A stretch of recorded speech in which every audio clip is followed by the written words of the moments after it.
Hello friends, welcome to my channel Learn with HP Bitty. As we all know, HPSSC ने अपनी notification out कर दी थी 26 सितंबर को and last date extend कर दी है टिल 31 अक्टूबर। आई होप आप सब ने एग्ज़ाम फिल कर दिया होगा और प्रिपरेशन भी शुरू कर दी होगी।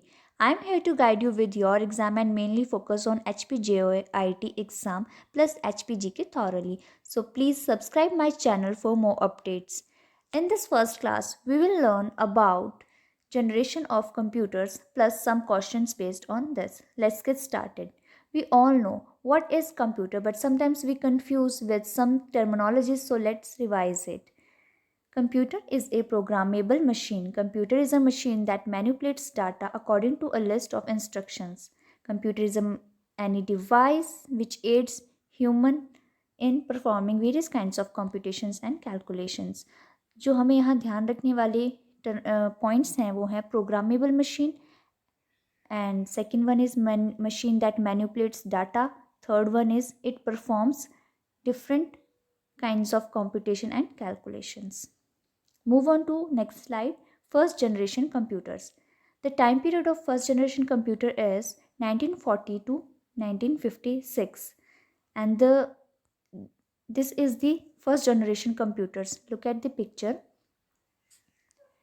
फर्स्ट जनरेशन कंप्यूटर में वैक्यूम ट्यूब्स का यूज़ किया जाता था। द पॉइंट हमें जो ध्यान रखने वाला है कि फर्स्ट जनरेशन कंप्यूटर में वैक्यूम ट्यूब्स का यूज़ किया जाता था प्लस मशीन कोड्स को as a programming language use किया जाता था इन फर्स्ट जनरेशन में।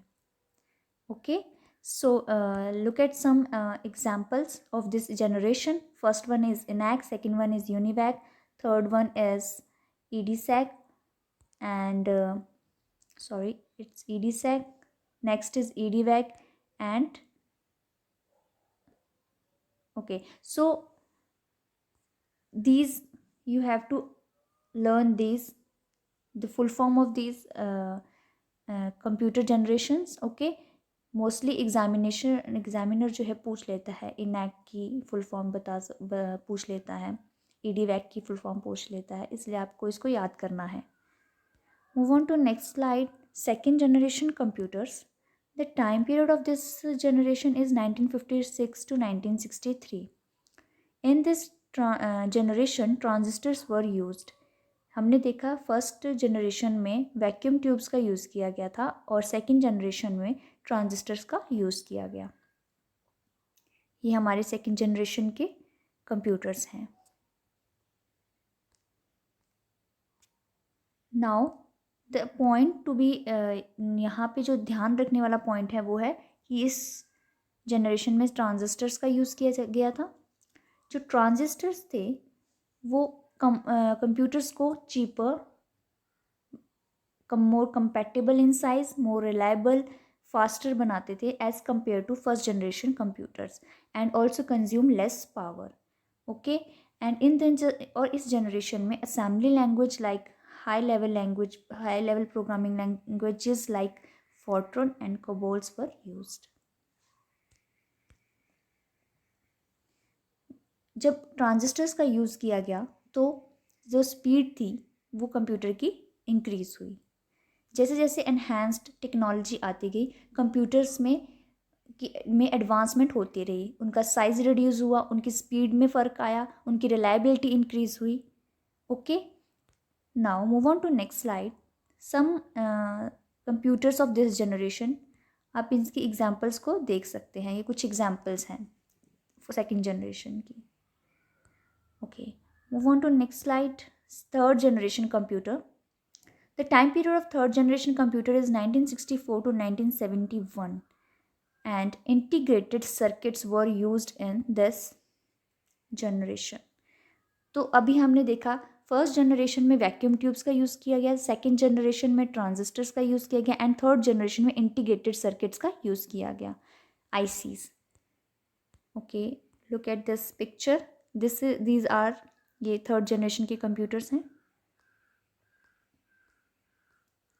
एंड हमें यहाँ ध्यान रखना है कि हमें याद करना क्या है कि इस जनरेशन में, थर्ड जनरेशन में एग्जामिनर पूछ सकता है कि थर्ड जनरेशन कंप्यूटर्स में कौन से क्या यूज़ किया जाता था, तो हम आंसर होगा integrated circuits. Okay. The computers of third generation used integrated circuits in place of transistor को रिप्लेस करके आईसी चिप्स का यूज़ किया गया. अब एक इंटीग्रेटेड सर्किट क्या होता है? A single IC has a many transistor resistors and capacitors along with associated circuitry. तो एक सिंगल आईसी के अंदर मल्टीपल ट्रांजिस्टर, रजिस्टर, कैपेसिटर्स को एकमुलेट किया जाता है जिससे एक सिंगल आईसी बनाई जाती है. नेक्स्ट पॉइंट जो आपको बहुत ध्यान रखना है, IC was invented by Jack Kilby. Examiner direct question पूछेगा, who invented IC, and the answer is Jack Kilby. Okay.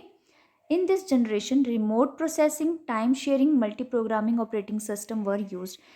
अब क्या है, जैसे आईसीज का इस्तेमाल होना शुरू हुआ, मल्टीपल ट्रांजिस्टर्स का यूज़ होने लगा सिंगल चिप के अंदर, तो उससे जो है कंप्यूटर की स्पीड, प्रोसेसिंग, मल्टीपल फंक्शन जो है वो एनहांस हो गए. ओके. इसके अंदर जो हाई लेवल लैंग्वेजेस का यूज़ किया गया वो थी फोर्टन, कोबोल, पास्कल, एंड इसके एग्जाम्पल हैं कुछ PDP-8, IBM 360, ICL 2900. Okay. Move on to next. The main feature of third generation are, IC use किया जाता था इसके अंदर, सॉरी, मोर रिलायबल थे in comparison to previous two generation.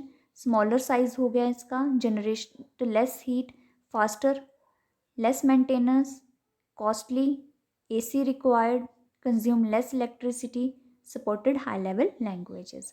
तो इसके मेन फीचर्स हैं थर्ड जनरेशन के. Move on to fourth generation computer. The time period of fourth generation computer is 1972 to 2010, and in this generation microprocessor was used in replacement of integrated circuit. तो हम देख सकते हैं जैसे जैसे technology enhance होती गई उसी तरह कंप्यूटर में चेंजेस या टेक्नोलॉजी चेंजेस आते रहे, जिससे कंप्यूटर का size, reliability, speed, efficiency, processing में काफ़ी चेंजेस आए. इन this generation VLSI technology was used. Examiner आपसे डायरेक्टली पूछ लेगा what is the full form of VLSI, very large scale integrated circuits. Okay. अब हमें पता होना चाहिए VLSI सर्किट क्या होते हैं. VLSI circuit having about 5000 transistors and other circuit elements with their associated circuits on a single chip made it possible to have microcomputers of fourth generation. So हम यहाँ देख सकते हैं कि अब यहाँ पे 5000 अराउंड ट्रांजिस्टर एक साथ एक सर्किट में हम एकमुलेट कर सकते हैं. कहाँ, हम पहले सेकेंड जनरेशन में सिंपल ट्रांजिस्टर्स का यूज़ कर रहे थे, अब हम डिफरेंट एलिमेंट्स प्लस ट्रांजिस्टर का यूज़ करके हम फोर्थ जनरेशन में कंप्यूटर्स को बना रहे हैं. Okay. So look at these points. High level language like C++, DBase जो यूज़ की जाती थी, प्लस जो इसके एग्जाम्पल हैं Apple II, the first IBM computer, Star 1000 and many more. Pictures में आप देख सकते हो साइज़ कितना कॉम्पैक्ट हो गया as compare to first generation. In the fifth generation, the time period is 2010 to till date. And in this generation, with this generation, जो हमारी कंप्यूटर्स के साथ रिलायबिलिटी थी, जो it become more easier and convenient in this fifth generation of computer. और VLSI technology ने replace किया, VLSI technology को रिप्लेस किया गया with ULSI technology. What is the full form of ULSI? Ultra large scale integration. इनको note down कर लीजिए, very important है. डायरेक्ट फुल फॉर्म्स पूछी जाती हैं एग्जाम में. सो ULSI की फुल फॉर्म है ultra large scale integration, which is the technology in the use in the production of microprocessor chips having 10 millions electronic components. देखिए अब एक सिंगल चिप में मिलियंस ऑफ इलेक्ट्रॉनिक कंपोनेंट्स को accumulate किया गया. Also, the main point to be note here is artificial intelligence. In first generation, vacuum tubes were used. Second generation, transistors were used. In third generation, integrated circuits were used. In fourth generation, microprocessor were used. And in fifth generation, artificial intelligence used. Okay, so artificial intelligence is being used in device currently which has enabled million of tasks to be completed within second on a device. सो आप देख सकते हैं technology enhancement से कितने ही new changes आए computer की looks में, efficiency में. ओके, ये हमारे आजकल के फिफ्थ जनरेशन कंप्यूटर्स हैं जिसके अंदर C++, जावा, .NET जैसी लैंग्वेजेस, हाई लेवल लैंग्वेजेस का यूज़ किया जाता है. प्लस इसके एग्जांपल्स हैं desktop, laptop, notebook, ultra book, chrome book. Okay, so हम इसके थोड़े मेन फीचर्स देख लेते हैं. ULSI टेक्नोलॉजी का यूज़ किया जाता था. Development of artificial intelligence, natural language processing, advancement in parallel processing, advancement in super conductor technology, more user friendly interface with multimedia features, availability of very powerful compact computers at cheaper rate.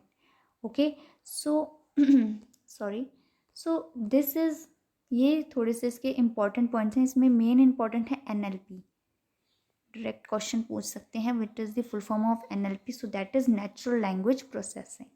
Okay, move on to MCQ questions based on this topic. I hope आपको ये first से लेके fifth generation तक समझ में आ गया होगा. मैंने इसके सिर्फ मोस्ट इम्पॉर्टेंट पॉइंट्स जो एग्ज़ाम के इम्पॉर्टेंट से के पॉइंट ऑफ व्यू से इम्पॉर्टेंट हैं वही कवर की हैं, उनको ही हाईलाइट किया है. So it will be beneficial to you. I hope अगर आपको समझ में आया होगा. अगर आपकी कोई क्वेरी होगी तो प्लीज़ आप कमेंट सेक्शन में पूछ सकते हैं.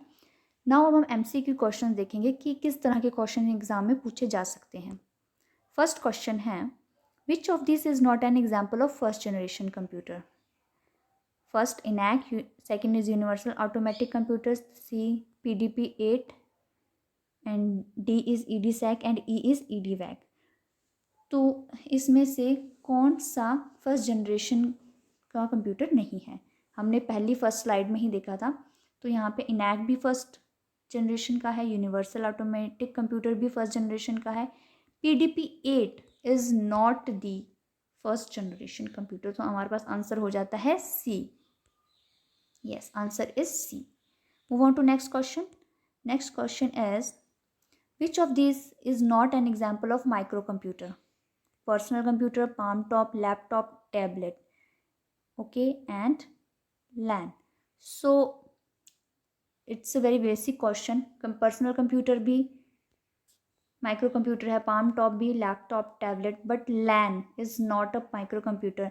LAN की फुल फॉर्म होती है local area network. Okay, it is a network, not any micro computer. So हमारे पास जो आंसर है वो हो जाएगा E. Move on to next question. Question number 3, who among the following considered as the father of artificial intelligence. First Charles Babbage, B Lee De Forest, C John McCarthy, D JP Eckert. Okay, so इसका answer है C John McCarthy. Sorry, इसका answer है C John मैकर्थी.